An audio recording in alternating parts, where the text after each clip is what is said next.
Hello दोस्तों, welcome to my YouTube channel Pariksha pro. हमारी TA rule की सीरीज चल रही है जिसमें एक लेक्चर हो चुका है जो मेरे यूट्यूब चैनल पे अवेलेबल है। आप चाहें तो जाकर के उसको देख सकते हैं। पिछले लेक्चर में हमने मेनली क्या किया कि टीए रूल किन पे अप्लाई होता है वो पढ़ा। साथ ही साथ हमने डिफरेंट डिफिनीशंस पढ़े। ठीक है। और कुछ और जो ऑब्जर्वेशन वगैरह थी ऑडिट वगैरह की कि जो है कि टीए रूल की एप्लीकेबिलिटी के बारे में वो सारी चीजें हमने पढ़ी।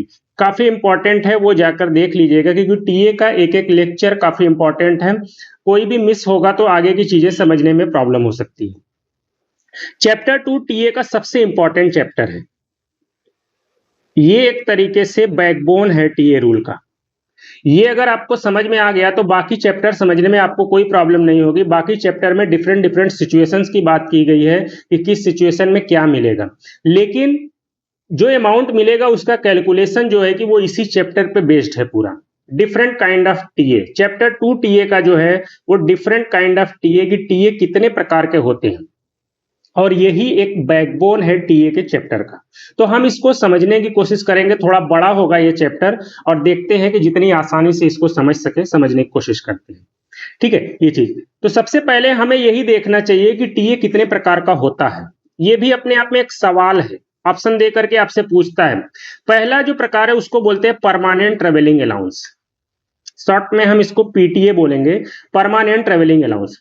दूसरा है कन्वेंस, ये और नहीं है एंड है, कन्वेंस एंड हार्स अलाउंस। तीसरा जो होता है माइलेज अलाउंस बोलते हैं उसको। चौथे को बोलते हैं डेली अलाउंस, जिसको शॉर्ट भाषा में हम डीए बोलेंगे आगे। डीए डीए बोला जाए तो मतलब होता है डेली अलाउंस।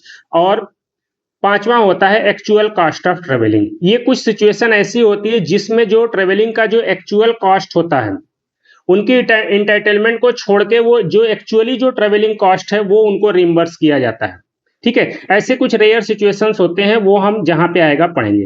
तो ये 5 तरह के टीए होते हैं: permanent travelling allowance, conveyance and horse allowance, mileage allowance, daily allowance और एक्चुअल कॉस्ट ऑफ ट्रेवलिंग। इन्हीं में से ऑप्शन दे करके आपसे पूछ लेता है कि टीए कितने प्रकार के होते हैं। ठीक है, तो इनके बारे में जानना जरूरी है क्योंकि ये भी अपने आप में एक सवाल बन जाता है। अब हम थोड़ा सा हल्का सा ना यहीं पे बैकग्राउंड देख लेते हैं, उसके बाद हम डिटेल में जो है कि एक एक जो है कि हम देखेंगे। देखिए, परमानेंट ट्रेवलिंग अलाउंस और कन्वेंस एंड हार्स अलाउंस जो है वो एक ही तरह की चीजें देख करके लगती हैं। नाम अलग अलग है लेकिन जब हम पढ़ेंगे तो हमें एक ही जैसा लगेगा। होता क्या है कि कोई भी गवर्नमेंट एम्प्लॉई अपने रेजिडेंस से ऑफिस आता है, ठीक है, और रेजिडेंस से फिर ऑफिस से वापस रेजिडेंस जाता है। तो मैंने बताया था कि इस पीरियड का जो ट्रेवल का एक्सपेंसेज होता है ये हमारी सैलरी के साथ हमें जो है कि ट्रांसपोर्ट अलाउंस के तौर पे मिल जाता है। ठीक है, जो कि मैंने बताया था कि हम सेपरेट पढ़ेंगे।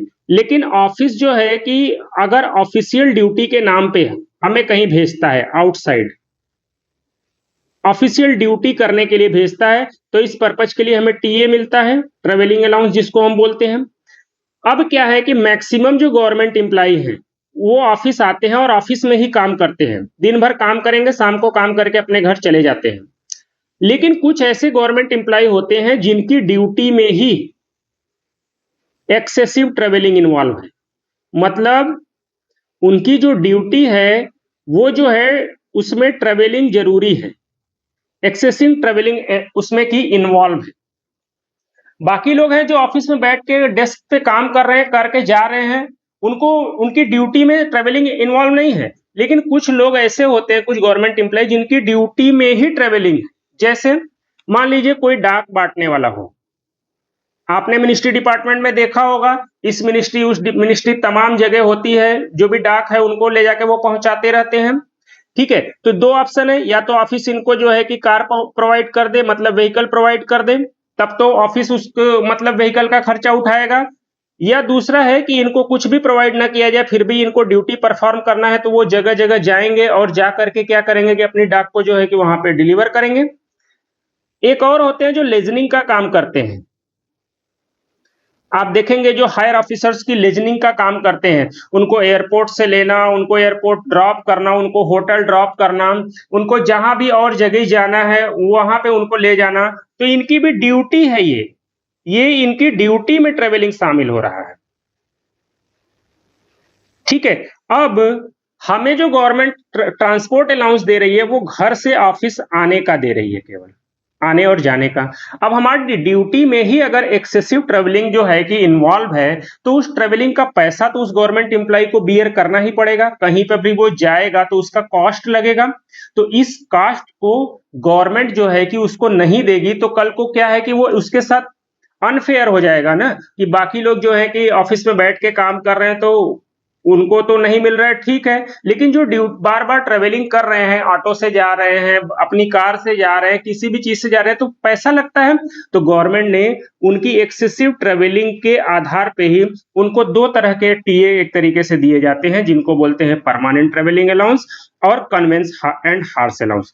दोनों ही ऐसे गवर्नमेंट एम्प्लॉय को दी जाती है जो जिनकी ड्यूटी में एक्सेसिव ट्रेवलिंग इन्वॉल्व है, मतलब ट्रेवल करना उनकी ड्यूटी है। ठीक है। एग्जाम्पल के तौर पे आप वही मान सकते हैं कि जो डाक वगैरह बांटने जाते हैं, पोस्टमैन होते हैं, जो पोस्टमैन होते हैं, या हर मिनिस्ट्री डिपार्टमेंट में रिसिप्ट एंड इशू सेक्शन में जो बांटने वाले होते हैं, वो लेजनिंग ऑफिसर के तौर पे जिनको अपॉइंट किया जाता है वो, या और भी कोई हो सकता है। ठीक है। तो अगर उनकी ड्यूटी में ही एक्सेसिव ट्रेवलिंग इन्वॉल्व होता है, तो ट्रेवलिंग का कॉस्ट रिम्बर्स करने के लिए, अब देखो रोज रोज उनको कहीं ना कहीं जाना है, तो वो क्या करेंगे, एक जगह जाएंगे, आएंगे, टीए क्लेम सबमिट करेंगे, टीए का पैसा मिलने में उनको टाइम लगेगा। तो क्या ये इंसान, ये जो गवर्नमेंट एम्प्लॉय है, ये उसका डेली का खर्चा अपना मैनेज कर पाएगा? नहीं खर्च मैनेज कर पाएगा। इसीलिए गवर्नमेंट ने टीए रूल में ही ऐसा प्रोविजन कर दिया कि क्यों ना ऐसे लोगों को सैलरी के साथ ही कुछ जो है कि टीए का अमाउंट दे दिया जाए, जिससे उनकी जो ये एक्सेसिव ट्रेवलिंग हो रही है डेली ड्यूटी पीरियड के दौरान, वो जो है कि मैनेज हो जाए। ठीक है। तो ये जो परमानेंट ट्रेवलिंग अलाउंस और कन्वेंस एंड हार्स अलाउंस का कॉन्सेप्ट है, ये उन लोगों के लिए है जिनको ड्यूटी के दौरान एक्सेसिव ट्रेवलिंग करना पड़ता है। ठीक है। अब इन दोनों में बारीकियां क्या है, परमानेंट ट्रेवलिंग अलाउंस और कन्वेंस एंड हार्स अलाउंस का? देखिए, कोई भी गवर्नमेंट एम्प्लॉय अपने हेडक्वार्टर के विद इन 8 किलोमीटर में अगर जर्नी करता है, ठीक है, तो ऐसे केस में क्या है, उसको डेली अलाउंस नहीं मिलता है। ये जो हम डेली अलाउंस जो अभी पढ़ेंगे, तो ऐसे केस में उसको डेली अलाउंस नहीं मिलता है। जब वो 8 किलोमीटर से आगे जर्नी करता है, ठीक है, तो ऐसे केस में क्या है कि वो डेली अलाउंस के लिए एलिजिबल होना शुरू हो जाता है। तो अगर कोई भी गवर्नमेंट एम्प्लॉय है जिसकी जो एक्सेसिव ट्रेवलिंग है वो इतना दूर तक है, मतलब उसका ड्यूटी स्फीयर, मतलब उसको जहां तक आना जाना है, वो ऐसे एरिया तक है जहां पे वो टीएडीए के लिए एलिजिबल है, टीएडीए के लिए एलिजिबल हो जाता है, तो ऐसे केस में क्या है कि उसको परमानेंट ट्रेवलिंग अलाउंस दिया जाता है। और अगर कोई भी गवर्नमेंट एम्प्लॉय है, उसका जो ड्यूटी स्फीयर, मतलब जितने एरिया में उसको ट्रेवल करना पड़ रहा है, वो वहां पे डीए के लिए एलिजिबल नहीं है, डेली अलाउंस के लिए एलिजिबल नहीं है, तो ऐसे केस में उसको कन्वेंस एंड हार्स अलाउंस दिया जाता है। दोनों केस में फर्क समझिएगा, वरना दोनों एक ही जैसा लगेगा। परमानेंट ट्रेवलिंग अलाउंस और कन्वेंस एंड हार्स अलाउंस का जो डिफरेंस है वो यही है कि ऐसे गवर्नमेंट एम्प्लॉय जिनकी ड्यूटी में तो एक्सेसिव ट्रेवलिंग इन्वॉल्व है, लेकिन वो डीए के लिए एलिजिबल नहीं है, मतलब उनका जो ड्यूटी स्फीयर है वो जो है हेडक्वार्टर से 8 किलोमीटर के भीतर ही वो ट्रेवल कर रहे हैं, तो ऐसे इसीलिए उनको डीए की एलिजिबिलिटी नहीं हो रही, तो ऐसे गवर्नमेंट एम्प्लॉय को कन्वेंस एंड हार्स अलाउंस दिया जाता है। ठीक है। और कोई ऐसा गवर्नमेंट एम्प्लॉय है जो ऐसे एरिया में ट्रेवल कर रहा है जहां पे वो टीए और डीए के लिए एलिजिबल है, लेकिन डेली ट्रेवलिंग उसको करना है, तो ऐसे केस में उस गवर्नमेंट एम्प्लॉय को परमानेंट ट्रेवलिंग अलाउंस सैंक्शन किया जाता है। ठीक है। तो दोनों के बीच का यही डिफरेंस होता है, इसको अच्छे से समझिएगा, अभी हम डिटेल में इस टॉपिक को पढ़ेंगे। ये माइलेज अलाउंस क्या होता है? कोई भी गवर्नमेंट एम्प्लॉय जो है कि जब टूर पे या ट्रेनिंग वगैरह पे जाता है, तो जो डिस्टेंस वो ट्रेवल करता है, इस डिस्टेंस के आधार पे उसको जो जर्नी का जो कॉस्ट दिया जाता है, जर्नी का जो कॉस्ट उसको दिया जाता है, उसको माइलेज अलाउंस बोला जाता है। ठीक है। गवर्नमेंट एम्प्लॉय को कहीं टूर पे भेज दिया गया, ए से लेकर के बी तक, भैया यहाँ टूर पे आप जाओ, तो ए और बी के बीच का जो डिस्टेंस है, इस डिस्टेंस को ट्रेवल करने का जो कॉस्ट आया, जर्नी करने का जो कॉस्ट आया, उसको जो कैलकुलेट करके उसको दिया जाता है, उसको माइलेज अलाउंस बोला जाता है। अब ए जो है बी स्टेशन पे गया है तो वहां स्टे करेगा, वहां खाना खाएगा और वहां लोकल जर्नी भी करेगा ड्यूटी पर्पज से, एक प्लेस से दूसरे प्लेस जाएगा तो वहां पे स्टे करने का, वहां फूड का और वहां लोकल जर्नी करने का, ये तीनों का तीनों डेली अलाउंस में शामिल होता है। डेली अलाउंस में ये तीन चीजें शामिल होती हैं, स्टे का कॉस्ट, फूड का कॉस्ट और जिस स्टेशन पे वो टूर पे गया है वहां पे जो वो लोकल जर्नी कर रहा है उसका कॉस्ट, ये तीनों मिलाकर के डेली अलाउंस बनते हैं। तो एक तरीके से क्या हुआ कि कोई भी गवर्नमेंट एम्प्लॉय है, मान लीजिए वो अपने रेजिडेंस से मान लीजिए एयरपोर्ट या रेलवे स्टेशन गया, रेलवे स्टेशन एयरपोर्ट से क्या हुआ, दूसरे एयरपोर्ट या रेलवे स्टेशन गया, ठीक है, और यहां से उसका जो एक तरीके से स्टे पॉइंट है यहां गया। इस पूरे पीरियड का डिस्टेंस कैलकुलेट करके ये और ये कैलकुलेट करके उसको माइलेज अलाउंस दिया जाता है, ठीक है। इसके बाद स्टे करने के बाद वो एक दिन रह रहा है, 2 दिन, 4 दिन, जितने दिन रह रहा है, यहां के बाद वो जो भी स्टे करेगा, जो फूड का खर्चा और जो लोकल जर्नी करेगा, उसके लिए उसको डेली अलाउंस के तौर पे दिया जाता है, ठीक है। तो यही होता है। तो माइलेज अलाउंस क्या है? Mileage allowance is a allowance calculated on the basis of distance travel by the government employ. और डेली अलाउंस क्या हुआ? Daily allowance is a allowance calculated on the basis of absence of government employ.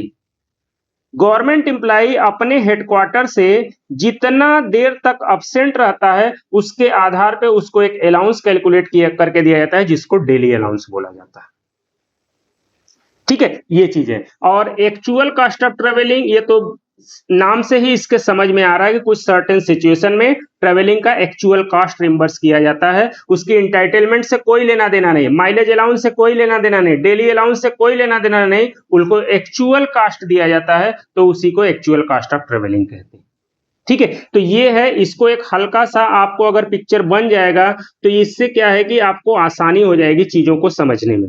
अब हम एक एक topic को cover करेंगे कि ये परमानेंट ट्रेवलिंग अलाउंस क्या होता है और डेली अलाउंस क्या होता है, ये सब हम जो है कि अभी सेपरेटली देखेंगे। सबसे पहला जरूरी यही होता है कि उनके बीच का डिफरेंस हमें समझना बहुत जरूरी होता है। डिफरेंस नहीं समझेंगे आप तो सब आपको एक ही जैसा लगेगा, ठीक है। तो हम शुरू करते हैं परमानेंट ट्रेवलिंग अलाउंस से, ठीक है। देखिए, मैंने बताया परमानेंट ट्रेवलिंग अलाउंस किसको दिया जाता है? कोई भी गवर्नमेंट एम्प्लॉय है जिसकी ड्यूटी रिक्वायर्ड ट्रेवल एक्सटेंसिवली, जिसकी ड्यूटी की रिक्वायरमेंट ही है उसको कि बहुत ज्यादा उसको ट्रेवल करना पड़ेगा, ठीक है। तो ऐसे ही गवर्नमेंट एम्प्लॉय को परमानेंट ट्रेवलिंग अलाउंस दिया जाता है। क्यों दिया जाता है? मैंने बताया कि वो daily daily TA claim submit करे, डीए क्लेम सबमिट करे, ये सब छोड़ो, तो उसको क्या है कि उसका जो है ना ड्यूटी स्फीयर जो उसका है, वो गवर्नमेंट एम्प्लॉय अपने हेडक्वार्टर से जितना दूर तक उसकी ट्रेवलिंग वगैरह हो रही है, इस पीरियड में अगर उसको देखा जाता है कि मंथली एवरेज कितने दिन की ट्रेवलिंग हो सकती है, उस पीरियड में क्या उसको टीए मिल सकता था, मतलब आने जाने का खर्चा, क्या डीए मिल सकता था, ये सब करके और एक जो है कि अप्रॉक्सीमेट जो है कि अमाउंट अराइव किया जाता है और वही अमाउंट जो है उस गवर्नमेंट एम्प्लॉय को परमानेंट टीए के रूप में दिया जाता है। परमानेंट टीए का कोई फिक्स अमाउंट नहीं होता है। परमानेंट टीए जो है वो टीए डीए के बदले में दिया जाता है। तो ये देखा जाता है कि इस गवर्नमेंट एम्प्लॉय को कितना ट्रेवल करना पड़ रहा है। हो सकता है महीने में उसे 4 दिन ही ट्रेवल करना पड़े तो उस हिसाब से अमाउंट फिक्स होगा, हो सकता है पूरे महीने उसे ट्रेवल करना पड़ रहा हो तो उस हिसाब से उसको अमाउंट फिक्स होगा। तो इसका कोई फिक्स अमाउंट नहीं है। जो कॉम्पिटेंट अथॉरिटी है उसकी ट्रेवलिंग के आधार पे कि उसकी मंथली क्या ट्रेवलिंग एवरेज है उसके आधार पे और कितना दूर तक उसको जाना है उसके आधार पे अमाउंट कैलकुलेट करके फिक्स किया जाता है, ठीक है। तो किसको दिया जाता है ये मैंने बता दिया, ऐसा गवर्नमेंट एम्प्लॉय जिसकी ड्यूटी में एक्सेसिव ट्रेवलिंग इन्वॉल्व है।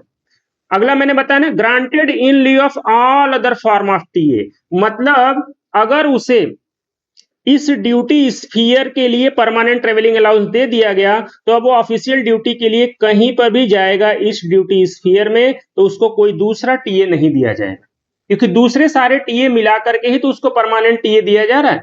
ठीक है, तो यही बोला गया कि granted in लिeu of all other form of TA for journey with in the government servant sphere of duty, जहां तक उसकी स्फीयर ऑफ ड्यूटी डिसाइडेड है उसमें जर्नी करेगा तो उसको परमानेंट टीए मिल रहा है, तो बाकी कोई भी टीए नहीं मिलेगा। ठीक है, ये मंथली पे किया जाता है उस गवर्नमेंट एम्प्लॉय को उसकी सैलरी के साथ। ठीक है, थ्रू आउट द ईयर, पूरे साल उसको पे किया जाता है, कोई सीजनल नहीं। ठीक है, और चाहे गवर्नमेंट एम्प्लॉय हेडक्वार्टर पे रहे या हेडक्वार्टर से अब्सेंट रहे, तब भी उसको जो है कि परमानेंट ट्रेवलिंग अलाउंस जो है कि मिलता रहा। ठीक है, ये चीज। अब हम ये देखेंगे कि परमानेंट ट्रेवलिंग अलाउंस कब नहीं मिलता है। अगर वो गवर्नमेंट एम्प्लॉय लीव पर है तो नहीं मिलेगा, जाहिर सी बात है, लीव पर है तो वो जर्नी नहीं कर रहा, ऑफिशियल ड्यूटी नहीं कर रहा है, तो नहीं मिलेगा। टेम्परेरी ट्रांसफर हो गया अगर उस गवर्नमेंट एम्प्लॉय का, जो भी उसका ड्यूटी पॉइंट था वहां से, ऐसे पर भी उसको नहीं मिलेगा। ज्वाइनिंग टाइम के पीरियड में भी नहीं मिलता, क्योंकि ज्वाइनिंग टाइम के पीरियड में कोई भी ड्यूटी नहीं परफॉर्म की जाती है। और चौथा, TA of any other kind is drawn, अगर वो गवर्नमेंट एम्प्लॉय कोई दूसरा टीए ड्रॉ कर रहा है। मैंने बताया कि permanent travelling allowance other TA के बदले में ही दिए जाते हैं, तो अगर वो कोई दूसरा टीए ड्रॉ कर रहा है तो ऐसे केस में उसे नहीं दिया जाएगा। तो ये ध्यान रखिएगा, ये सवाल पूछे जाते हैं कि परमानेंट ट्रेवलिंग अलाउंस कब कब नहीं मिलता, जब वो गवर्नमेंट एम्प्लॉय लीव पे रहेगा।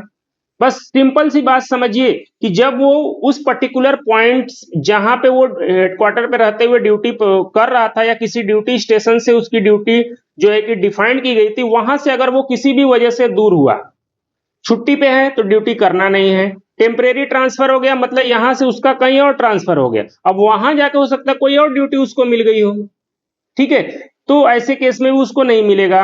और ज्वाइनिंग टाइम में गवर्नमेंट एम्प्लॉय ड्यूटी परफॉर्म करता नहीं तो यहां नहीं मिलेगा, और अगर उसे कोई दूसरा टीए मिल रहा हो तो परमानेंट टीए नहीं मिलेगा। ठीक है, ये चीज। रेट ऑफ डिडक्शन क्या होगा, जितने दिन के लिए वो लीव पे या टेम्परेरी ट्रांसफर या ज्वाइनिंग टाइम या कोई दूसरा टीए उसको मिल रहा है, उसके 1/30 के हिसाब से उससे जो है कि डिडक्ट कर लिया जाएगा। कहने का मतलब, अगर उसे एक महीने का 3,000 रुपया अगर परमानेंट टीए दिया जा रहा है, तो जितने दिन वो एब्सेंट रहेगा तो इसका 1/30 निकालेंगे तो ये 100 रुपीज आ जाएगा। तो 100 rupees multiplied by number of days करके उसके परमानेंट टीए से वो अमाउंट जो है कि डिडक्ट कर लिया जाएगा। ठीक है, ये चीज। अब कोई भी गवर्नमेंट एम्प्लॉय है, वो दो पोस्ट को होल्ड कर रहा है, दो या दो से ज्यादा पोस्ट को अगर होल्ड कर रहा है, और दोनों पोस्ट से परमानेंट टीए जो अटैच, परमानेंट टीए जो है कि किसी पोस्ट से अटैच होता है, किसी पर्सन से नहीं। ध्यान रखिएगा हमेशा कि ये कोई पोस्ट है उससे अटैच होता है, उस पोस्ट पे काम करने वाला कोई भी गवर्नमेंट एम्प्लॉय है उसको वो मिलेगा। ठीक है, ये किसी पर्सन स्पेसिफिक नहीं बल्कि पोस्ट स्पेसिफिक होता है। अब कोई भी गवर्नमेंट एम्प्लॉय है उसको किसी दो या दो से अधिक पोस्ट को होल्ड करने लगा, और दोनों से परमानेंट टीए जो अटैच है, तो ऐसे केस में उसे क्या मिलेगा, ऐसे केस में क्या है कि कॉम्पिटेंट अथॉरिटी देखेंगे कि इसको क्या परमानेंट टीए देना चाहिए, जो कॉम्पिटेंट अथॉरिटी डिसाइड करेंगे वो मिलेंगे। लेकिन ये बोला गया है कि ये अमाउंट जो है दोनों पोस्ट के पीटीए से मिला करके उससे ज्यादा नहीं होना चाहिए। ठीक है, तो दोनों का मिला के जितना बन रहा है उससे ज्यादा किसी भी हाल में नहीं होना चाहिए, उससे कम हो सकता है अगर कॉम्पिटेंट अथॉरिटी को लगेगा तो। ठीक है, तो ये था परमानेंट ट्रेवलिंग अलाउंस के बारे में, काफी इंपॉर्टेंट है, इससे सवाल अक्सर आते हैं, इसको ध्यान रखिएगा। ठीक है, अब हम पढ़ेंगे कि अगर कोई डिसेबल्ड गवर्नमेंट एम्प्लॉय है, उसको कहीं अगर टूर पे, ट्रेनिंग पे या ऑफिशियल ड्यूटी के लिए कहीं भेजा जा रहा है, तो ऐसे केस में उसको अटेंडेंट या स्कॉट प्रोवाइड करने की क्या फैसिलिटी दी गई। ठीक है, कोई भी गवर्नमेंट एम्प्लॉय है अगर वो डिसेबल्ड है, उसको टूर पर्पज से, ट्रेनिंग पर्पज से, किसी भी पर्पज से ऑफिस के द्वारा कहीं उसको भेजा जा रहा है, तो चूंकि ये डिसेबल्ड गवर्नमेंट एम्प्लॉय है तो ऐसे में उसको एक अटेंडेंट या स्कॉट की जरूरत पड़ सकती है ड्यूरिंग जर्नी, ड्यूरिंग वहां स्टे। ठीक है, तो ऐसे केस में क्या है कि उसके लिए क्या रूल है, यही चीज हम यहां पढ़ेंगे। देखिए, गवर्नमेंट पहले अपना खर्चा बचाने की पूरी कोशिश करती है। गवर्नमेंट सोचा कि अगर कोई भी डिसेबल्ड गवर्नमेंट एम्प्लॉय है, मान लीजिए इसको कहीं पर भी अगर वो टूर वगैरह पे भेज रही है तो कोशिश गवर्नमेंट की यही रहती है कि ये जो टूर स्टेशन है यहीं पे कुछ ऑफिसर्स का या स्टाफ का एक पूल बना रहे जो कि डिसेबल्ड गवर्नमेंट एम्प्लॉय जब यहाँ आए तो ये क्या करे, इसको एस्कॉर्ट की सर्विस प्रोवाइड कर दे। ठीक है, पहली कोशिश यही है गवर्नमेंट की कि जो भी टूर स्टेशंस हैं, ट्रेनिंग स्टेशंस हैं, वहां पे जो है कि स्टाफ की एक पूल मेंटेन होनी चाहिए जो कि डिसेबल्ड गवर्नमेंट एम्प्लॉय को एस्कॉर्ट की सर्विस प्रोवाइड करे। ठीक है, अब ये कब से कब तक प्रोवाइड करेंगे? देखिए, गवर्नमेंट एम्प्लॉय है, मैंने बताया वो अपने रेजिडेंस से लेकर के पहले एयरपोर्ट जाएगा, अगर बाई एयर जा रहा है तो हो सकता है रेजिडेंस से रेलवे स्टेशन जाए। ठीक है, यहां से डेस्टिनेशन के एयरपोर्ट जाएगा या यहां से डेस्टिनेशन के रेलवे स्टेशन जाएगा। तो अगर बोला गया है कि अगर उसको जो उसके फील्ड ऑफिसेज हैं या लोकल एडमिनिस्ट्रेटिव ऑफिसेज है जहां पे वो जा रहा है वहां पे जो उसकी गवर्नमेंट की फील्ड ऑफिसेज या लोकल एडमिनिस्ट्रेटिव ऑफिसेज है, या अगर आउट ऑफ इंडिया अब्रॉड उसको जाना पड़ रहा है तो एम्बेसी जो वहां की है वो उसको क्या करेगी कि एस्कॉर्ट की सर्विस प्रोवाइड करेगी। कब से करेगी? देखिए, रेजिडेंस से एयरपोर्ट तक तो उसके फैमिली मेंबर ही उसको पहुंचाएंगे और इसका पैसा गवर्नमेंट एम्प्लॉय को नहीं मिलेगा। क्यों? क्योंकि गवर्नमेंट एम्प्लॉय को रेजिडेंस से एयरपोर्ट जाने का माइलेज अलाउंस मिलेगा और उसी माइलेज अलाउंस में उसके फैमिली का भी इंक्लूडेड है, फैमिली मेंबर को अलग से नहीं मिलेगा। एयरपोर्ट से जब वो जाएगा तो यहां से एयरपोर्ट से अगले एयरपोर्ट तक जो है एयरलाइंस की जिम्मेदारी है कि वो उसको एस्कॉर्ट सर्विस प्रोवाइड कर दे। ठीक है, प्रोवाइड करते भी हैं, डिमांड करो तो एयरलाइंस वाले एस्कॉर्ट सर्विस प्रोवाइड करते हैं। यहां एयरपोर्ट पे जैसे ही वो पहुंचेगा तो ये जो एक तरीके से वहां पे जो पूल ऑफ स्टाफ हैं जिनको एस्कॉर्ट सर्विस प्रोवाइड करना है उनको यही एयरपोर्ट से उस गवर्नमेंट एम्प्लॉय को पिक करेगा। ठीक है, पिक करेगा वहीं से, पूरी जब तक वो गवर्नमेंट एम्प्लॉय इस ड्यूटी स्टेशन पे है पूरा एस्कॉर्ट करेगा और वापस जब तक इस एयरपोर्ट पे लाके उसको ड्रॉप नहीं करेगा तब तक वो उसको वहीं पे एस्कॉर्ट सर्विस देता रहेगा। वापस आएगा तो एयरलाइंस वाले फिर इसको क्या करेंगे, एयरपोर्ट से लेके एयरपोर्ट तक अपनी एस्कॉर्ट जो है सर्विस प्रोवाइड कर देंगे। ठीक है, और एयरपोर्ट पे इसके फैमिली मेंबर जो हैं कि मौजूद होंगे, वो वापस इसको लेकर के घर चले जाएंगे और वापस घर जाने का पैसा भी गवर्नमेंट एम्प्लॉय को माइलेज अलाउंस के रूप में मिलता है। ठीक है, तो उसके फैमिली मेंबर का अलग से कुछ नहीं मिलेगा। तो नॉर्मल कोर्स में गवर्नमेंट की यही कोशिश है कि जो भी डिसेबल्ड गवर्नमेंट एम्प्लॉय हैं अगर वो ऑफिशियल ड्यूटी पे कहीं जा रहे हैं तो जो उसकी जो फील्ड ऑफिसेज हैं या लोकल एडमिनिस्ट्रेटिव ऑफिसेज हैं या आउट ऑफ इंडिया है तो जो एम्बेसीज है वही उनको एस्कॉर्ट प्रोवाइड कर देगी और इसके लिए उन्हें एक स्टाफ का एक पूल बनाकर रखना चाहिए जिनका काम ही यही हो। कब से एस्कॉर्ट प्रोवाइड करेंगे? वही government servant arrived at destination, वो जैसे ही एयरपोर्ट पे पहुंचेंगे वहां से लेकर कब तक? जब तक वो डिपार्ट ना हो जाए। ठीक है, ये चीज। अब वही ऐसे केसेज में क्या होगा, ड्यूरिंग ट्रेवल बाय एयर मैंने बताया airlines will provide escort during air journey, airlines provide करेगा। लेकिन अगर उसे ट्रेन जर्नी करनी पड़ गई तो ऐसे केस में क्या करेगा कि गवर्नमेंट एम्प्लॉय अपना खुद का एक एस्कॉर्ट लेकर के आएगा ड्यूरिंग ट्रेन जर्नी और इस पीरियड का उसके एस्कॉर्ट को भी टीए मिलेगा। क्योंकि ट्रेन में एस्कॉर्ट प्रोवाइड करने की कोई फैसिलिटी नहीं होती है, इसीलिए अगर वो बाय ट्रेन आ रहा है तो ऐसे केस में उस गवर्नमेंट एम्प्लॉय का जो भी स्पॉट होगा उसको जो है कि टीए प्रोवाइड किया जाएगा, वो उसके साथ आएगा। स्टेशन पे पहुंच गया, उसके बाद जो ये स्टाफ है ये क्या करेगा कि उनको क्या करेगा कि जगह जगह की स्कॉट की सर्विस प्रोवाइड करेगा। ठीक है, यही। अब ये उस स्कॉट के टीए की इंटाइटलमेंट क्या होगी? वो वही होगी जो इस गवर्नमेंट एम्प्लॉय की इंटाइटलमेंट है। गवर्नमेंट एम्प्लॉय अगर एसी 2 टीयर के लिए एलिजिबल है तो उसका स्कॉट भी एसी 2 टीयर के लिए ही एलिजिबल माना जाएगा। ठीक है, ये चीज। अब क्या है कि अगर मान लीजिए कि फील्ड ऑफिस ने मना कर दिया कि नहीं भाई हमारे स्टाफ जो है कहीं और बिजी है, हम स्कॉट प्रोवाइड नहीं कर सकती, तो ऐसे केस में जो भी फेयर ट्रेवल होगा स्कॉट का वो अलाउ किया जाएगा। गवर्नमेंट एम्प्लॉय अगर बाई एयर आ रहा है, बाई एयर इंटाइटल्ड है तो उसके स्कॉट को भी बाई एयर जो है कि फेयर रिम्बर्स किया जाएगा।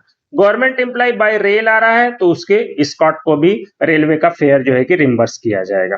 ठीक है, ये चीज। लेकिन ये बोला गया है कि जो टिकट होने चाहिए, ठीक है, ये कंसेशनल रेट पे बुक होने चाहिए।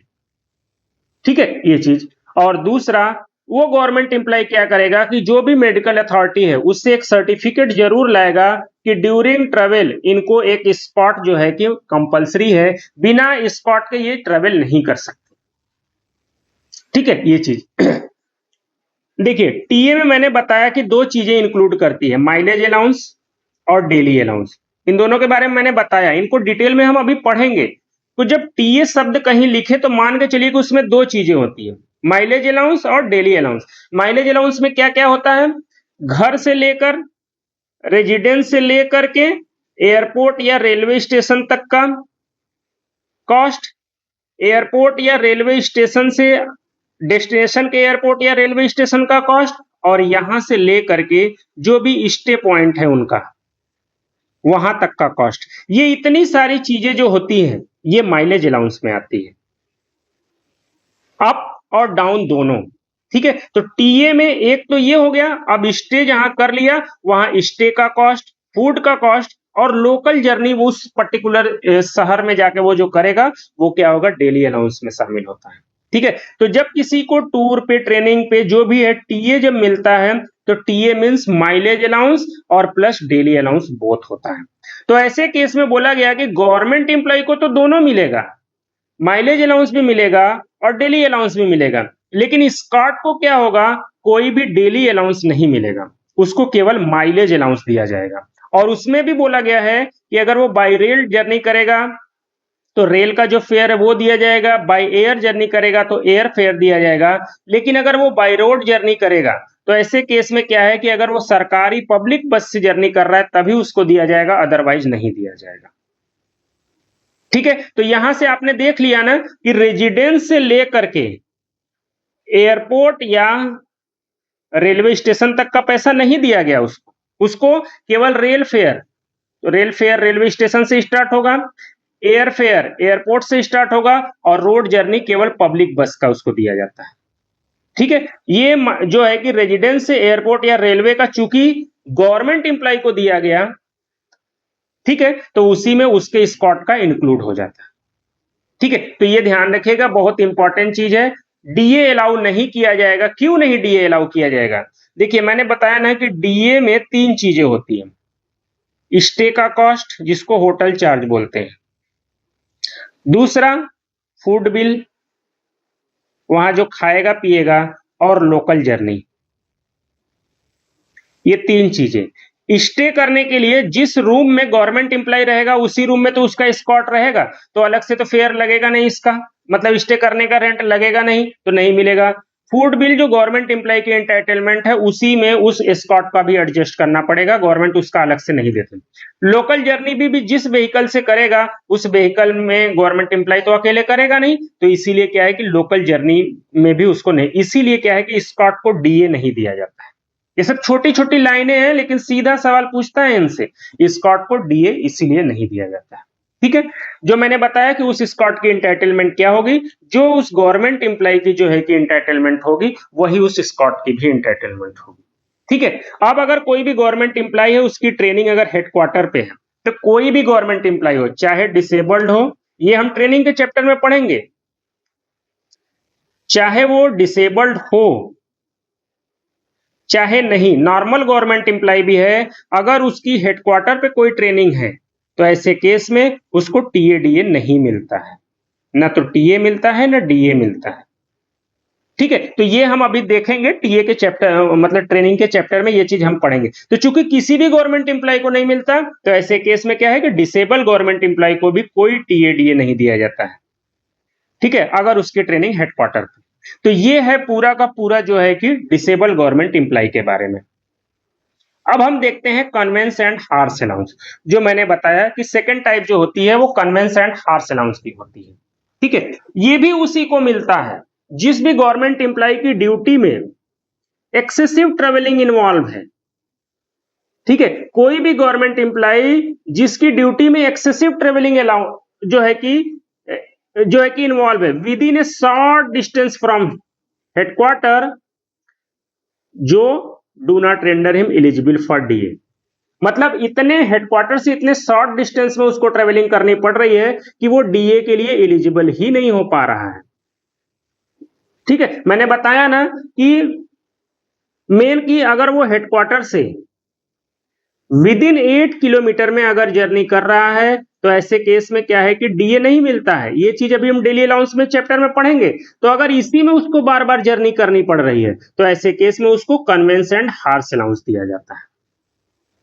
ठीक है, तो परमानेंट ट्रेवलिंग अलाउंस और कन्वेंस एंड हार्स अलाउंस में जो मेजर डिफरेंस है वो यही है कि परमानेंट ट्रेवलिंग अलाउंस वाला गवर्नमेंट एम्प्लॉय ऐसे एरिया में ट्रेवलिंग कर रहा है जहां वो डीए के लिए एलिजिबल है, टीएडीए के लिए। लेकिन कन्वेंस एंड हार्स अलाउंस उस गवर्नमेंट एम्प्लॉय को दिया जाता है कि वो ऐसे एरिया में ट्रेवलिंग कर रहा है जहां वो डीए के लिए एलिजिबल नहीं। ये बहुत इंपॉर्टेंट लाइन है और यहीं से सवाल पूछ लेता है आपसे। ठीक है, यही दोनों के बीच मेन डिफरेंस क्रिएट करता है। ठीक है, तो ये ध्यान रखिएगा। ये भी मंथली मिलता है गवर्नमेंट एम्प्लॉय को, लेकिन इसका जो अमाउंट है वो फिक्स होता है, अभी हम ये देखेंगे। और ये भी उसको सालों साल मिलता रहता है। ठीक है, ये चीज। अब अगर कोई गवर्नमेंट एम्प्लॉय है, उसको जो है कि conveyance and horse allowance sanction था, लेकिन अगर वो स्टाफ कार का यूज कर लिया उस ड्यूटी को करने के लिए, तो ऐसे केस में क्या होता है कि स्टाफ कार यूज करने के कुछ प्रेस्क्राइब रेट होते हैं, वो उससे रेट भी रिकवर किया जाएगा। प्लस चूंकि उस पर्टिकुलर डे के लिए उसने स्टाफ कार यूज किया है, तो उसको जो भी conveyance and horse allowance sanction था उसके 1/30 के हिसाब से वो अमाउंट भी डिडक्ट किया जाएगा।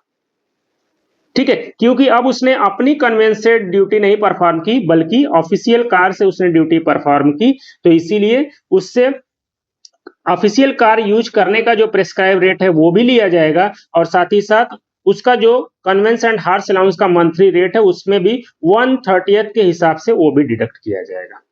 ठीक है, ये चीज। अब जो है कि रेट क्या है ये ध्यान कर लेते हैं, इसमें से सवाल पूछता है। जो 7 सेपीसी की रिकमेंडेशन के बाद 1 जुलाई 2017 से जो रेट है वो मंथली रेट जो फिक्स है, ओन कार से अगर वो ड्यूटी कर रहा है तो अलग रेट है, और अदर मोड से अगर ड्यूटी कर रहा है तो अलग रेट है। सबसे पहली बात यह है कि 200 किलोमीटर तक की अगर जर्नी है उसकी मंथली जर्नी, ये जो किलोमीटर है ये एवरेज मंथली ट्रेवल है उसका। अगर मंथली वो 200 किलोमीटर तक की जर्नी कर रहा है तो ऐसे केस में उसको conveyance and horse allowance sanction ही नहीं करना है, पहली बात ये बोल दी गई। बोला गया कि 201 से अगर 300 किलोमीटर तक का है जर्नी, अपने कार से कर रहा है तो 1680 रुपया मंथली दिया जाएगा उसको, और किसी अदर मोड से कर रहा है तो 556 रुपए दिए जाते हैं। 301 से लेके 450 तक 2520 रुपए ओन कार वाले को, और 720 रुपए जो है कि अदर मोड से। 451 से जो है कि 600 किलोमीटर तक का 2980, 960। 601 से 800 किलोमीटर तक का ये रेट है, इनका ये रेट है, और 800 किलोमीटर के ऊपर का 4500 और 1276। आप कोशिश तो करिए कि भाई सारे रेट याद हो जाएं, लेकिन अगर नहीं याद हो रहे हैं तो कम से कम मिनिमम और मैक्सिमम रेट जरूर हो ओन कार वाले का और इसका भी। ठीक है, यही कई बार पूछ चुका है, एक दो बार, कि मिनिमम और मैक्सिमम रेट क्या है, ये चीज ध्यान रखिएगा। आगे ये भी बोला गया है कि जैसे ही डीए का रेट 50% से ऊपर जाएगा, वैसे ही ये सारे रेट जो है कि 25% इंक्रीज कर जाएंगे। ये जो रेट दिया हुआ है ये इंक्रीज कर जाएगा। ठीक है, ये चीज। आगे अब देखते हैं कि कंडीशन क्या है conveyance and horse allowance grant करने की। पहला मैंने यही बता दिया कि अगर जर्नी 200 किलोमीटर तक है मंथली जर्नी तो नहीं मिलेगा उसको। दूसरा, जो जर्नी रेजिडेंस और ऑफिस के बीच जो जर्नी कर रहा है वो काउंट नहीं होगा। क्यों नहीं होगा? क्योंकि इस जर्नी का तो पैसा गवर्नमेंट ने उसको ट्रांसपोर्ट अलाउंस में दे ही रखा है, तो डुप्लीकेसी हो जाएगी। इसीलिए जो रेजिडेंस और ऑफिस के बीच की जर्नी है वो काउंट नहीं की जाएगी। दूसरा, अगर वो बाई फुट या बाईसाइकिल से जर्नी कर रहा है तो वो भी काउंट नहीं होगी। ठीक है, जो एवरेज मंथली जर्नी कैलकुलेट होती है उसमें रेजिडेंस से ऑफिस आने जाने का और बाई फुट या बाइसिकल से आने जाने का जो है वो काउंट नहीं होता। ठीक है, नॉट एडमिसिबल ड्यूरिंग, कब कब एडमिसिबल नहीं है? जैसे वो था, ज्वाइनिंग टाइम में एडमिसिबल नहीं है, लीव में एडमिसिबल नहीं है, और टेम्परेरी ट्रांसफर में एडमिसिबल नहीं है। ये तीनों वही हैं जो परमानेंट टीए वाले थे। चौथा वहां पे एक क्या था, अगर वो कोई अदर टीए उसको मिल रहा है तब। यहां पे नहीं दिया गया अदर टीए, क्योंकि उस पीरियड में तो वो किसी टीए डीए के लिए एलिजिबल ही नहीं है, तो अदर टीए उसे मिलेगा कहां से? ठीक है, इसीलिए यहाँ पे ये 3 ऑप्शन केवल दिए गए कि अगर वो ज्वाइनिंग टाइम पे है, लीव पे है, टेम्परेरी ट्रांसफर पे है, तो ऐसे पीरियड के लिए उसको कन्वेंस एंड हार्स अलाउंस नहीं दिया जाता है। ठीक है। लेकिन यहाँ पे एक चीज लिखी गई है कि इसके साथ साथ जो प्रीफिक्स और सफिक्स होगा उस पीरियड का भी नहीं मिलेगा उसको। ठीक है, यही चीज। अब क्या है कि चूंकि ओन कार के केस में भी मिलता है कि गवर्नमेंट एम्प्लॉय अगर खुद अपना जो है कि कार जो है मेंटेन कर रहा है, गवर्नमेंट एम्प्लॉय के पास कोई अपना कार है और उसको वो मेंटेन किया है और उसी का इस्तेमाल वो ऑफिशियल जर्नी के लिए कर रहा है, तो ऐसे केस में अलग रेट होता है। तो ऐसे केस में यही बोला गया है कि अगर ओन कार से उसको कन्वेंस एंड हॉर्स अलाउंस दिया जा रहा है तो इसकी कंडीशन है कि उसके पास एक कार होनी चाहिए और वेल मेंटेन्ड होनी चाहिए और उसी से वो ऑफिशियल जर्नी कर रहा है। आगे ये बोला गया कि अगर मान लीजिए उसकी कार खराब हो गई किसी वजह से और 15 दिन से ज्यादा पीरियड के लिए खराब हो गई, मोर देन 15 डेज पीरियड के लिए, तो उस पीरियड का उसको कन्वेंस एंड हॉर्स अलाउंस नहीं मिलेगा। कहने का मतलब अगर 15 डेज तक उसकी कार खराब है तो भी कोई फर्क नहीं पड़ता है, उसको पूरे महीने का कन्वेंस एंड हॉर्स अलाउंस मिल जाएगा। लेकिन अगर मान लीजिए 15 दिन से ज्यादा 20 दिन तक अगर खराब रह गया तो इस टोटल 20 डेज का उसको नहीं मिलेगा और केवल मात्र 10 दिन का उसको दिया जाएगा। ठीक है, तो यही बोला गया है कि अगर 15 दिन से ज्यादा पीरियड के लिए उसकी जो कार है वो आउट ऑफ ऑर्डर हो गई अगर, तो इस पीरियड का उसको कन्वेंस एंड हॉर्स अलाउंस नहीं मिलेगा। अगली बात ये बोली गई कि अगर किसी भी कारणवश वो हेडक्वार्टर से अवे है 15 दिन या उससे ज्यादा पीरियड के लिए, चाहे टूर पे गया है चाहे टेम्परेरी किसी ड्यूटी पे गया है, तो उस पीरियड का भी उसको नहीं मिलेगा। ठीक है, 15 दिन का यहाँ पे जो है कि स्लॉट लिया गया है। ठीक है, ये चीज। अब कोई भी गवर्नमेंट एम्प्लॉय है जिसको कन्वेंस एंड हॉर्स अलाउंस अगर ग्रांट कर दिया गया है तो ऐसे केस में मैंने बताया कि उसको टीएडीए नहीं मिलता है, लेकिन ये भी लिमिट में रखा गया है। वो अगर हेडक्वार्टर से 16 किलोमीटर तक की जर्नी कर रहा है, ठीक है, for journey up to 16 kilometre from headquarter, 8 kilometre up का 8 किलोमीटर डाउन का दोनों मिला करके एक तरीके से रखा गया है कि ये 16 किलोमीटर बैठता है। ठीक है, तो अगर वो जर्नी 16 किलोमीटर तक की कर रहा है तो ऐसे केस में क्या होगा कि उसको कोई टीएडीए नहीं मिलेगा। लेकिन अगर वो 16 किलोमीटर से बाहर जाकर के जर्नी कर रहा है और अगर ओन कार से कर रहा है तो उसके पास ऑप्शन है कि या तो वो जो है कि कन्वेंस अलाउंस जो है जो उसको मिल रहा है, या तो वो उसका कन्वेंस अलाउंस ले ले या टीए ले ले। ठीक है, ये चीज देखिए, कन्वेंस अलाउंस क्या होता है, ये है कन्वेंस एंड हॉर्स अलाउंस। एक हमें जो मिलता है कन्वेंस अलाउंस, ये क्या होता है पर किलोमीटर के हिसाब से हमें जो गवर्नमेंट का रेट होता है, फर्स्ट किलोमीटर का 24, उसके बाद सब्सिक्वेंट किलोमीटर का 16, ऐसे करके हमें मिलता है ना, ये इसके हिसाब से। तो अगर वो 16 किलोमीटर के बियॉन्ड जाकर के ड्यूटी कर रहा है और अपनी कार से जाकर के ड्यूटी कर रहा है तो ऐसे केस में उसके पास ऑप्शन है, या तो वो कन्वेंस अलाउंस ले ले, मतलब इस रेट से कैलकुलेट करा के ले ले, या जो भी टीएडीए बन रहा है वो ले ले, जो उसको बेनिफिशियल होगा वो उसको मिल जाएगा। अगर वो अपनी कार से नहीं जा रहा है, दूसरे किसी मोड से जा रहा है, तो जो भी टीएडीए उसका बनेगा वो उसको मिल जाएगा। ठीक है, तो ये चीज भी ध्यान रखिएगा। अगला ऐसा ही एक है साइकिल मेंटेनेंस अलाउंस।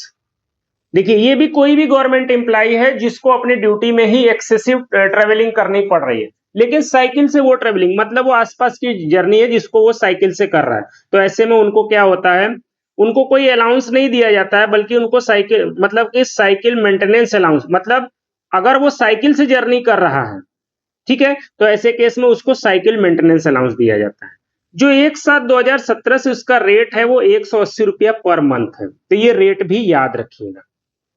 ठीक है, ये चीज गवर्नमेंट एम्प्लॉय क्या कर रहा है, अपनी साइकिल का इस्तेमाल करते हुए, साइकिल यूज करते हुए वो ऑफिशियल ड्यूटी कर रहा है, मतलब घर से ऑफिस आने वाला नहीं, ऑफिस आके जो उसको ड्यूटी में ट्रेवलिंग इन्वॉल्व है, आसपास 2-4 किलोमीटर के एरिया में आना जाना उसको पड़ जाता होगा, 8 किलोमीटर तक के एरिया में, तो ऐसे केस में क्या है कि उसको जो है कि एक साइकिल मेंटेनेंस अलाउंस भी दिया जाता है। ठीक है, अगर साइकिल से कर रहा है तो रेट उसका है 180 रुपीज पर मंथ के हिसाब से। लेकिन कंडीशन है कुछ इसकी, पहला कि गवर्नमेंट एम्प्लॉय के पास एक वेल मेंटेन्ड साइकिल होनी चाहिए और उसका यूज करता हो ऑफिशियल जर्नी के लिए, जैसे कार वाले के लिए था ना, वैसे ही इनकी भी कहानी है। और इनका टीएडीए का रेगुलेशन कैसे होगा ये देख लीजिए। अगर वो गवर्नमेंट एम्प्लॉय अपनी ड्यूटी प्लेस से 8 किलोमीटर के भीतर तक अगर जर्नी कर रहा है तो कोई भी टीएडीए नहीं मिलेगा इसको। ये अमाउंट केवल साइकिल मेंटेन करने का अमाउंट है, टीएडीए से इसका रिलेशनशिप नहीं है। अगर वो जर्नी बियॉन्ड 8 किलोमीटर कर रहा है लेकिन विद इन 16 किलोमीटर कर रहा है, तब देखा जाएगा कि वो जहां जा रहा है, जो इसका डेस्टिनेशन है वो विद इन लोकल ज्यूरिसडिक्शन है अगर, तो ऐसे केस में भी टीएडीए नहीं मिलता है। लेकिन अगर आउटसाइड लोकल ज्यूरिसडिक्शन होता है तो ऐसे केस में क्या है कि जो टीएडीए है उसका वो उसको मिलता है, लेकिन कंडीशन अलाउड है कि उसने अदर देन साइकिल, साइकिल से न जाकर किसी और चीज से गया। देखिए अब ये लोकल ज्यूरिसडिक्शन क्या होता है, इसको अभी आगे हम पढ़ेंगे डिटेल में। कोई भी जो है कि ऑफिस है, कोई भी मान लीजिए हेडक्वार्टर है, मान लीजिए ये जिस म्युनिसिपल एरिया में रहता है सिचुएटेड वो, और साथ ही साथ आसपास का near by adjacent municipal area, ये जो होता है ये पूरा इस ऑफिस का एक तरीके से बोला जाता है लोकल ज्यूरिसडिक्शन।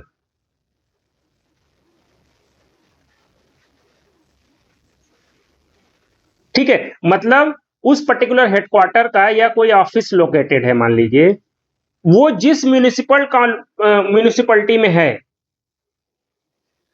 उसका एरिया, साथ ही साथ उस म्युनिसिपलिटी से सटी हुई जो एडजेसेंट म्युनिसिपलिटी है वहां तक का जो एरिया होता है, ये पूरा का पूरा जो है इस ऑफिस का टीए के पर्पज से उसको लोकल ज्यूरिसडिक्शन बोला जाता है। तो यही यहां पे बोल रहा है कि अगर वो government employ within 8 kilometre journey कर रहा है कोई टीएडीए नहीं, बियॉन्ड 8 किलोमीटर कर रहा है लेकिन विद इन 16 किलोमीटर है, तो देखा जाएगा कि जो डेस्टिनेशन पे वो जा रहा है अगर विद इन लोकल ज्यूरिसडिक्शन है, मतलब इस ज्यूरिसडिक्शन के भीतर में है, तो भी कोई टीएडीए नहीं मिलेगा उसको। लेकिन अगर आउटसाइड लोकल ज्यूरिसडिक्शन वो जा रहा है तो जो टीएडीए है उसके इंटाइटलमेंट के हिसाब से उसको मिल जाएगा। कंडीशन ये है कि अपनी साइकिल से न जाके वो किसी और मोड से गया। ठीक है, और अगर बियॉन्ड 16 किलोमीटर की वो जर्नी कर रहा है तो उसको जो भी टीएडीए मिलना होगा वो उसकी इंटाइटलमेंट के हिसाब से उसको मिलेगा। ठीक है, ये चीज। अब यही है कि कब उसको एडमिसिबल नहीं होता है, नॉट एडमिसिबल कब, अगर वो पूरे calendar month Holi covered by leave, training या टेम्परेरी ट्रांसफर पे है तो उसे नहीं मिलेगा। कन्वेंस एंड हार अलाउंस में हमने क्या बोला पढ़ा था, मोर देन 15 डेज था वहां पे, लेकिन यहाँ पे फुल कैलेंडर मंथ है, मतलब 1 तारीख से लेकर अगर 30 या 31 के बीच, जैसे हमारा ट्रांसपोर्ट अलाउंस होता है ना कि अगर एक भी दिन हम आ गए ऑफिस तो हमें फुल ट्रांसपोर्ट अलाउंस मिलता है, वही कहानी यही है कि अगर मान लीजिए वो बंदा 2 से लेकर 30 तक छुट्टी पे रहा और 1 को आया हुआ है तो भी उसे पूरे महीने का जो है कि साइकिल मेंटेनेंस अलाउंस मिल जाएगा उसको। लेकिन 1 से लेकर 30 तक फुल कैलेंडर मंथ अगर उसका लीव, ट्रेनिंग या टेम्परेरी ट्रांसफर है तो उस पीरियड में उसको नहीं मिलेगा। ठीक है, ये चीज। और एक चीज और बोली गई कि अगर 1 महीने से ज्यादा पीरियड के लिए उसकी साइकिल जो है वो मेंटेन नहीं है, खराब हुई पड़ी है, तो उस पीरियड का भी नहीं मिलेगा उसको। तो ध्यान रखिएगा, कन्वेंस एंड हार्स अलाउंस में क्या है 15 डेज लिया गया है, और यहाँ पे क्या है कि 1 कैलेंडर मंथ 1 मंथ लिया गया है। ठीक है, ये चीज। आगे ये बोला गया है कि कोई भी गवर्नमेंट एम्प्लॉय को साइकिल मेंटेनेंस अलाउंस एक बार में 2 साल से ज्यादा पीरियड का नहीं ग्रांट करना चाहिए, उसके बाद क्या है उसकी रिव्यू होनी चाहिए और एक्सटेंशन होना चाहिए। ठीक है, साइकिल मेंटेनेंस अलाउंस जो है पोस्ट के रिस्पेक्ट में ग्रांट किया जाता है, किसी इंडिविजुअल को नहीं। तो उस पोस्ट पे जो भी काम करेगा वो है उस साइकिल मेंटेनेंस अलाउंस को जो है कि ड्रॉ करेगा। अब मान लीजिए किसी भी लीव वैकेंसी की वजह से किसी भी गवर्नमेंट एम्प्लॉय को ऐसे पोस्ट पे अपॉइंट कर दिया गया है जिसपे कि साइकिल मेंटेनेंस अलाउंस मिलता है, तो ऐसे केस में क्या होगा, तो जो भी काम करेगा उसको साइकिल मेंटेनेंस अलाउंस दिया जाएगा। ठीक है, ये चीज। और पोस्ट ऑफिस में कुछ एक्स्ट्रा डिपार्टमेंटल स्टाफ होते हैं, extra departmental staff, ED staff इनको बोलते हैं, पोस्टल डिपार्टमेंट में ये होते हैं। ठीक है, ये ना एक तरीके से गवर्नमेंट एम्प्लॉय नहीं होते हैं, एक एजेंट की तरह होते हैं जो कि मतलब कि एजेंसी एक तरीके से टीए खुलवा लो, पोस्ट ऑफिस की जो स्कीम्स है उनको सेल करते हैं पब्लिक। ठीक है, तो अगर कोई ईडी स्टाफ है और वो भी अगर ऑफिशियल ड्यूटी उसको असाइन की गई है तो उसको भी एक तरीके से ये जो है कि अलाउड है। ठीक है, तो ये चीज है, इसको बारे में जानना जरूरी है। ठीक है, तो ये थी परमानेंट टीए और कन्वेंशन हार्स अलाउंस जो है कि वो इतनी सारी चीजें इस टॉपिक में है। काफी इंपॉर्टेंट है एरिया, इसको अच्छे से समझिएगा और इसको बार बार रिवीजन करिएगा, अपने आप चीजें याद हो जाएंगी। ठीक है, प्रैक्टिकल होके चीजों को देखिएगा तो आपको समझ में आएगा। ठीक है, तो आज की क्लास में बस हम इतना ही करते हैं। अगली क्लास में हम जो है कि माइलेज अलाउंस पढ़ेंगे, बहुत इंपॉर्टेंट है माइलेज अलाउंस। पूरे टीए का कैलकुलेशन इसी से होता है। ठीक है, कॉन्सेप्ट बन गया तो टीए का कोई भी क्लेम आपके पास आएगा, आप बड़े आसानी से जो है कि उसको प्रोसेस कर सकते हैं। ठीक है, तो आज की क्लास में बस इतना ही करते हैं। Okay, bye.